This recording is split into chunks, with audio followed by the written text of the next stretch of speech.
আপনার favourite Bangladeshi fast bowler হিসাবে? নাহিদ রানা। একবার দিলে কিন্তু লক। উপর দিলেই লোক, হ্যাঁ। 5, number 5. Wow! Okay, nice. Rubel Hossain, 4, number 4. So number 5 we have Nahid Rana, number 5 Rubel Hossain. আপনি নিজেকে কোথায় দিবেন? মিস্টার তাসকিন আহমেদ।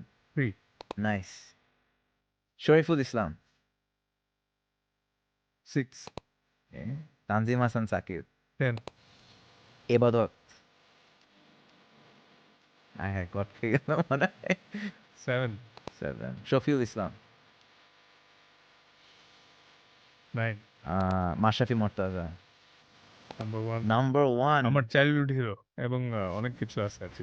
আলামিন হোসেন। 8, 8. মুস্তাফিজুর রহমান। 2. মাশরাফি মুর্তজা নাম্বার 1 কেন? আমি যখন একদম ছোট খেলা দেখতেছি, ফাস্ট বোলার বা বোলিং মানে মাশরাফি ভাইরে দেখতাম যে 140 তে বল করতেছে।